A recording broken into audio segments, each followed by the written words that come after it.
बहुत समय पहले पश्चिम भारत के समुद्री तट पर नागेश्वरपुर नाम का नगर था।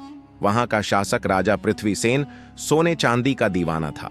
वह मानता था, जहां धन है वहीं सुख है।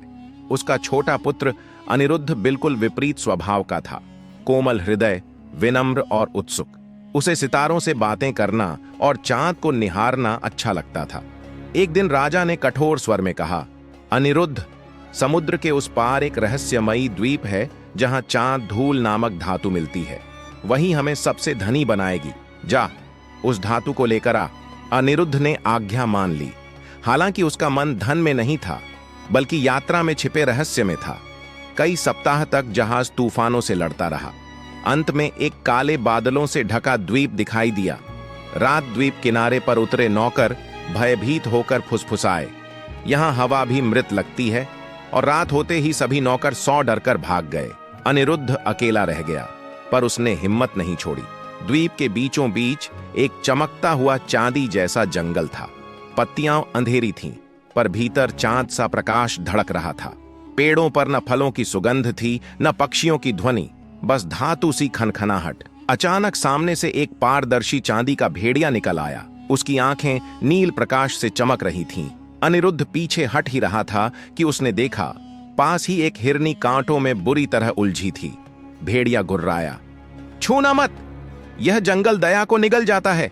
अनिरुद्ध ने कांपते हुए कहा, दया किसी जंगल की गुलाम नहीं। वह सावधानी से झुका और हिरनी को कांटों से मुक्त किया। हिरनी ने जैसे ही सिर उठाया, उसकी आंखों से सितारे झरने लगे और वह स्वर्ण प्रकाश बनकर हवाओं में विलीन हो गई। एक मधुर स्वर गूंजा, अभिनंदन मानव, तूने करुणा को चुना। यह द्वीप लालचियों की कैद है। जो स्वार्थ से आता है, चांद धूल की मूर्ति बन जाता है। मुक्ति का मार्ग चांद बुर्ज से होकर जाता है, जहां चांद रानी श्राप के नीचे कैद है। अनिरुद्ध आगे बढ़ा। रास्ते में उसने भयावह दृश्य देखे। मनुष्य, सैनिक, व्यापारी, यहां तक कि रथ के घोड़े, सब चांद धूल की मूर्तियां। हर चेहरा घबराहट में जमे हुए, जैसे समय दम तोड़ चुका हो। अनिरुद्ध का दिल कांप उठा। कितना भयानक लालच! अंततः वह एक ऊंचे नीले सफेद मीनार के सामने पहुंचा। द्वार पर चमकते शब्द उभरे, सत्य की खोज में आने वाला अपने स्वरूप को भूलने को तैयार रहे। अनिरुद्ध ने हिम्मत जुटाई और भीतर कदम रखा। एक विशाल कक्ष में एक युवती चांद की रोशनी की तरह खड़ी थी। उसकी देह अर्धपारदर्शी स्वर्ण धूल की थी। बाल चांदनी की लहरों जैसे, आंखों में दुहक, पर स्वर में गर्माहट। स्वागत है यात्री, मैं रजनी, इस द्वीप की रानी हूं। दुष्ट अंधतांत्रिक चंद्राक्ष ने हमें यह श्राप दिया था।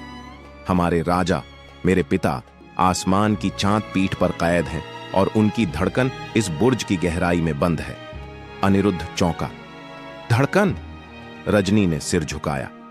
जो व्यक्ति निस्वार्थ दया का परिचय देगा, वही इस धड़कन को मुक्त कर पाएगा। पर सावधान, यदि भय जीता तो तू भी धातु बन जाएगा। अनिरुद्ध नीचे उतरा।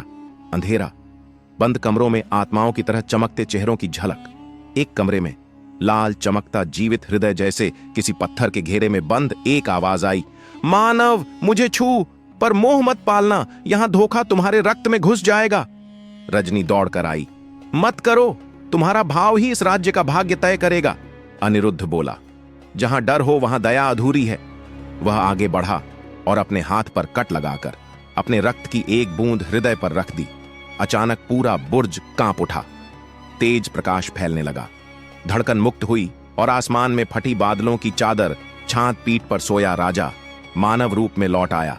रानी रजनी भी चांद धूल से मांस और जीवन में बदल गई। मूर्तियां टूटकर लोग आंसू बहाने लगे। पीड़ा सालों बाद बह निकली। दुष्ट तांत्रिक की छाया धुएं बनकर उड़ती हुई विलीन हो गई, जैसे अंधकार स्वयं मर गया हो। राजा ने अनिरुद्ध को गले लगाया। तूने सिर्फ हमें नहीं, हमारे हृदयों को जीवित किया है। मेरी पुत्री रजनी तुझसे विवाह करना चाहेगी, यदि तू चाहे। रजनी ने मुस्कुरा कर कहा, दया वही सच्चा धन है जो समय को भी जीत ले। अनिरुद्ध ने सिर झुकाकर सहमति दी। द्वीप पर भव्य उत्सव हुआ। लोगों ने चांद की ओर दीप जलाए। उस दिन के बाद हर वर्ष चांद धड़कन महोत्सव मनाया जाने लगा। अनिरुद्ध ने जीवन भर याद रखा, धन से दिलों पर शासन नहीं होता, करुणा ही चांद धूल को भी जीवन बना देती है और जो भी दया में विश्वास रखता है वही अंधेरे से सुरक्षित बाहर निकलता है। तो दोस्तों, धन्यवाद यहां तक बने रहने के लिए। अगर आपको ये स्टोरी पसंद आई है तो वीडियो को लाइक करके चैनल को सब्सक्राइब भी कर दो, ताकि आप ऐसी हिस्ट्रिकल स्टोरी या सबसे पहले देख सको। और आपको इस कहानी में क्या पसंद आया, आपकी राय कमेंट में जरूर बताना। मिलते हैं अगली स्टोरी में।